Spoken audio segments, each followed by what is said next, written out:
Hey there, Eli coming at you again from the Coventry location, here today to talk a little bit about dry rock and how we cycle an aquarium or saltwater aquarium with dry rock. A lot of hobbyists that were used to getting into saltwater aquariums a few years back are a lot more in tune with starting an aquarium with live rock. A lot of older aquariums were set up with rock that was actually harvested from the wild. There still is a little bit of true live rock out there. Some people have been able to collect a good amount of live rock, and some people still do have their hands on decent collections of live rock. But for the most part, real live rock is no longer legal to import and is something that you don't really see very often anymore in the hobby.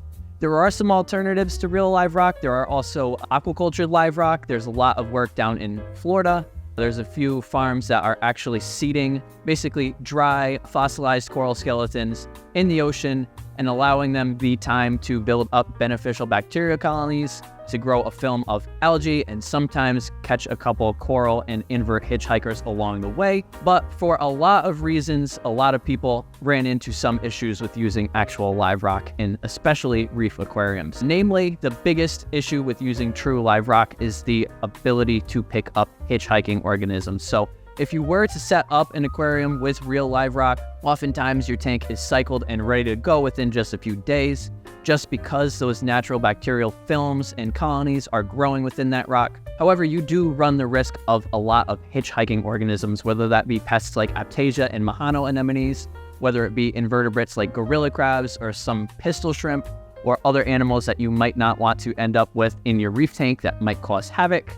Going with actual live rock was kind of phased out for that reason, as well as just becoming a little more difficult to import. As of lately here at the OSA, generally we are starting tanks with dry rock. This tank behind me here is loaded up with both Cornerstone Dry Rock and a couple pieces of Carib Sea Life Rock.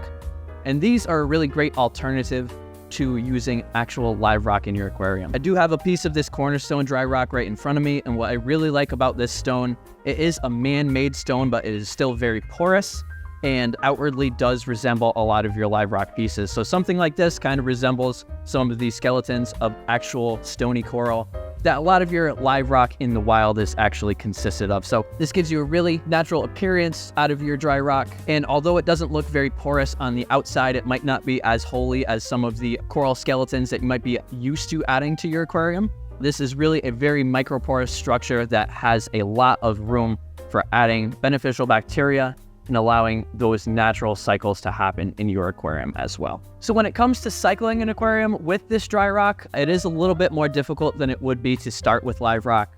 Generally, this rock is going to be very bare. There's no real bacterial life on these rocks. Some of them are sprayed down with basically cysted forms of this bacteria that are supposed to activate in water.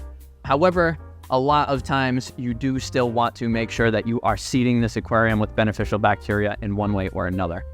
Generally, when we set up a saltwater aquarium, we're going to add a layer of live sand on the bottom of the tank, and that is going to serve as a form of initial live bacteria to get that cycle kickstarted in your aquarium.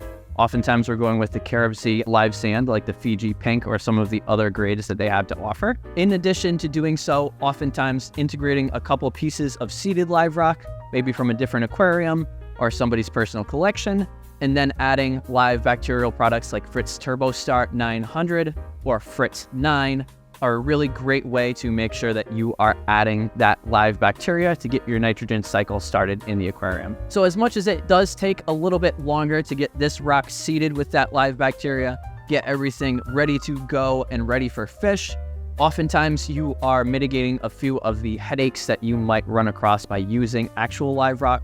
First and foremost, there is no risk of adding hitchhiking organisms by using this dry rock. Obviously, since this was not seeded in an aquarium, there is no risk for things like Aptasias, things like Mahano anemones, and any corals or other inverts that you might not want to add to the aquarium. This rock is as close to sterile as you're going to get when you're setting up an aquarium and will basically just cycle as the rockwork itself. You really don't have to worry about any of those other additions. So you're crossing out some of those contaminants as you do set up this aquarium. In addition, one of my favorite parts about especially the Cornerstone Dry Rock is that as it ages, it really does resemble true live rock in the wild. Oftentimes you see that it starts out with this purple coloration that kind of resembles coralline algae. but there is a good calcium content, a good aragonite content in a lot of your dry rock options out on the market.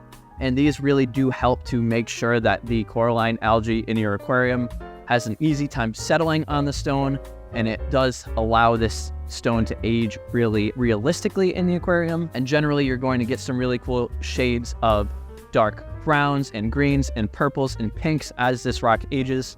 And over time, you will forget that this was ever a man-made or a dry rock alternative. Oftentimes, it really is going to resemble true live rock once it does start to cycle. In addition, most of your dry rocks out there available on the market are still able to be cut.